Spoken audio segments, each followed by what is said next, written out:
ஆமா. அப்பாவோட 75வது பிறந்தநாள் லார்ட்ஸ் ரோட் வீட்ல தான் நடந்தது. அப்ப சித்தப்பா வந்திருந்தாரு. அது என்ன வருஷம் அது? 86 ஜூன் நெனைக்கிறேன் அது. அப்போ அப்பா வந்து, "நான் விஷயங்கள்லாம் பேசணும்டா" அப்படின்னாரு. ஆ. "பேசுங்க. எனக்கு புரியுதா நான் பேசுறதுன்னு?" கேட்டாரு. "கேட்குது.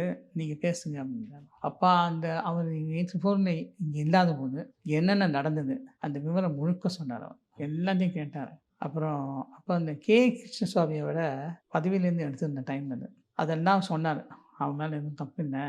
நீ அவசரப்பட்டு முடிவு எடுத்துட்டேன்ற" மாரிலாம் பேசியிருக்காரு. எல்லாத்தையும் கேட்டுட்டு சரின்னு சொல்லிட்டு, ஆனா அவர் போனதுக்கப்புறம் அப்பா என்னென்ன சொன்னாரோ, ஒவ்வொன்னா ஆக்ஷன் எடுத்தாரு. அதே மாதிரி அப்பா கொஞ்ச நாள்ல இறந்துட்டாரு. ஒரு 2 மாசத்துல. அதே கிருஷ்ணசாமி திருப்பியும் வந்து இயக்குனார். அப்பா சொல்லியிருந்தார்.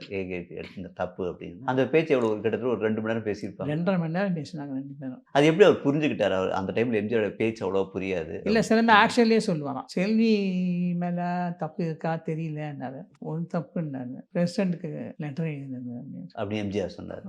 தப்பு பண்ணிட்டாங்க அப்படின்னாரு. அந்த அளவுக்கு எல்லா விஷயத்தையுமே டிஸ்கஸ் பண்ணுவாரு. பண்ணாங்க. தப்பு, அது தப்பு. அதனால தான் நான் கொஞ்ச நாள் பேசல அப்படின்னாராம். அதுக்கப்புறம் ஜானிமா பத்தி ஏதோ பேசிட்டாங்க. அதுவும் அவருக்கு விருப்பம் இல்ல. இவங்க கோபமா வந்தவங்க நெறைய பேசுவாங்க அப்பா. பப்ளிக்ல அப்படி பேசக்கூடாது அப்படின்னு ஃபீல் பண்ணாராம். அததான் அப்பா எல்லா விவரமும் சொல்லிட்டார். அன்னைக்கு என்னென்ன நடந்தது, நீ ஹாஸ்பிட்டலுக்கு போனது, வந்தது, கொண்டது எல்லாம் தெரியும்.